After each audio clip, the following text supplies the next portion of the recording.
Hello, my name is Veronica Nelson Dodds. I work as an astrologer in Glastonbury and London in the United Kingdom, which I'm sure you know is on planet Earth. Um, there's so many things I could say about astrology. I could talk for hours and hours and hours, but I don't have hours and hours and hours, so I have to pick a point where to start. And so I decided I will start with the sun. It is summer and the sun is shining.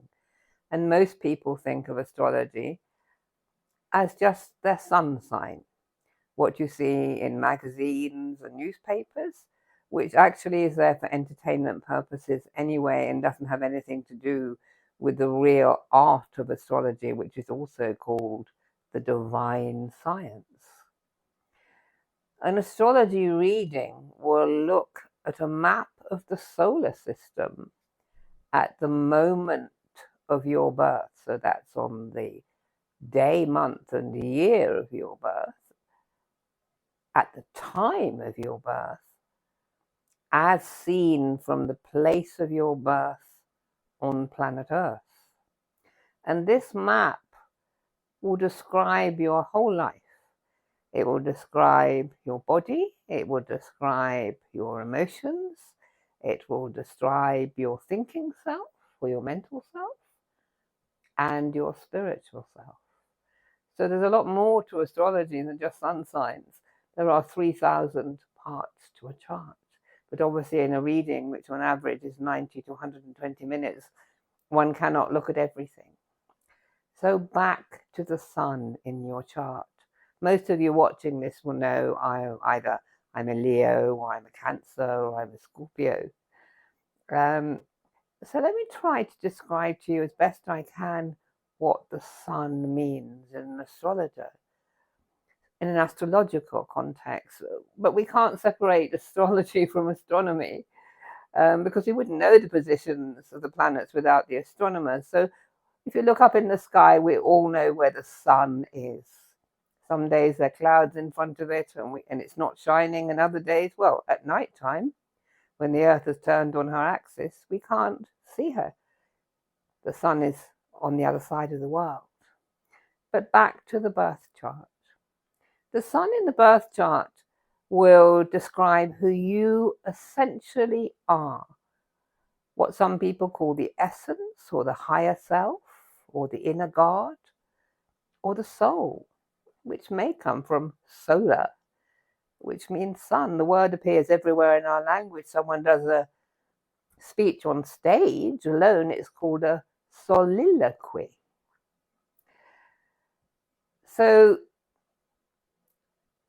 for many reasons, which I can't go into here because of time, we don't live out the sun in our birth chart.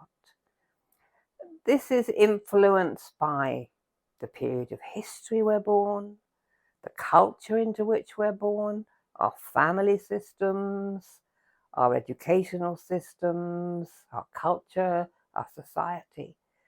In some way, moves us away from our essence.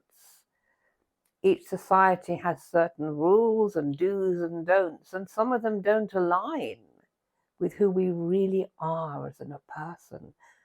And this can, for many, cause all sorts of problems, ranging from physical illness to mental illness, or to events which are difficult and hard in our lives.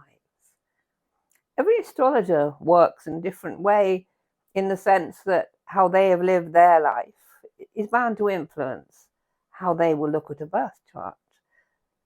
I cannot pretend or do not pretend to know the objective truth of the universe and the galaxies.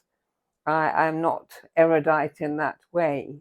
So I will work with each person's subjective truth and do my best to show them how they can use their chart to bring the maximum benefit to their life.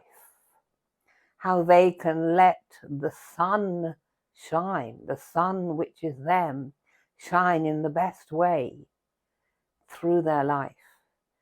So if we're connected to our sun, we will experience joy as the sun brings joy to many. we will grow and mature. We bring warmth and heat and growth to those that we encounter on life's journey. And for myself, with Sun in Leo, which is ruled by the Sun, I see a large part of my job as an astrologer to enable the Sun to shine for others. It's not about just me and what I get from the job. It is a dialogue between myself and my client. For example, I could say to a client, you have Sun in Libra, and therefore this means you are, and list a series of qualities.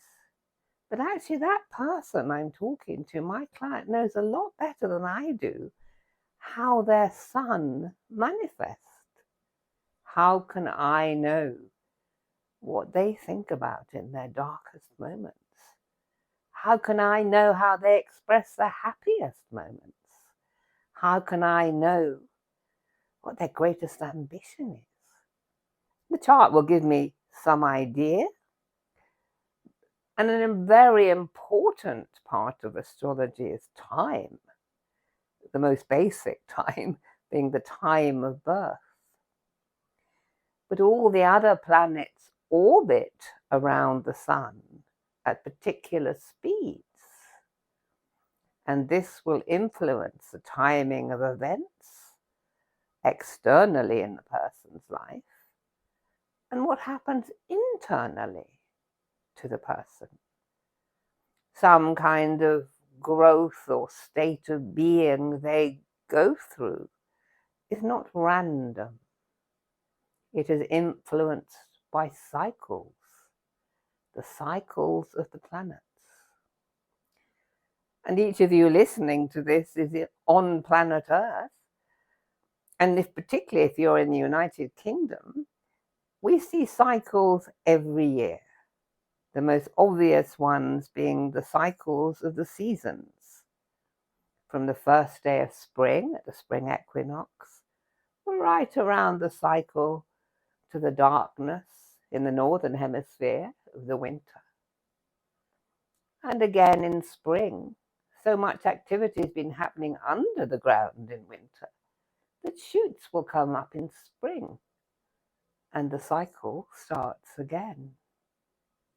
And so often in the dark phases of our life, or what we perceive as the dark phases of our life, when we go through experiences such as a major loss of someone we love, loss of a job, or an illness, we could perceive it as the winter of our life.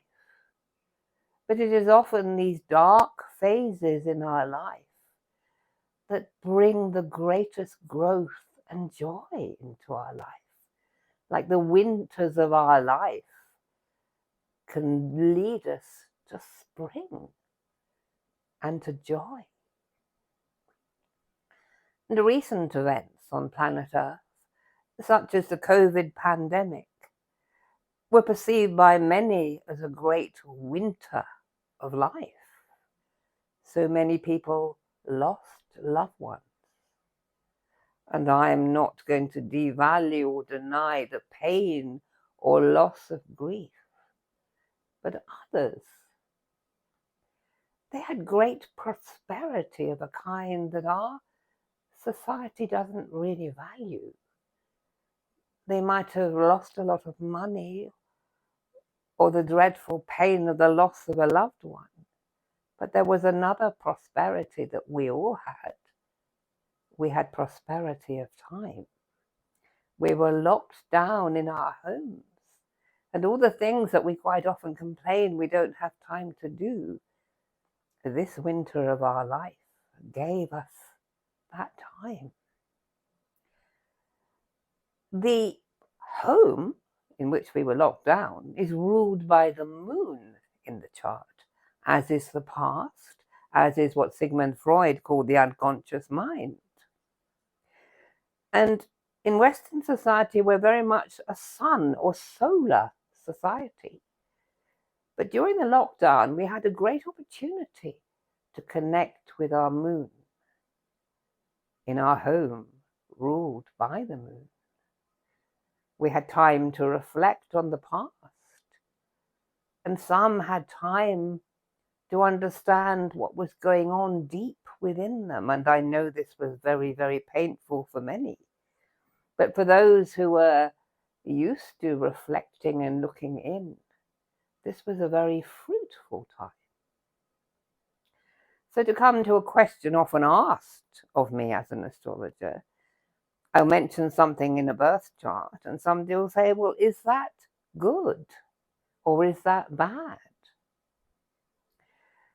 And I'm going to use a quotation from William Shakespeare to answer that, with a bit of my own thoughts beforehand. The chart is our energy, it's our life force. Energy is neutral, so we have a choice of whether it's good or bad. And William Shakespeare said, and I can't pretend to remember which play he said it in, but the lines were, there is no such thing as good or bad, but how thou dost perceive it.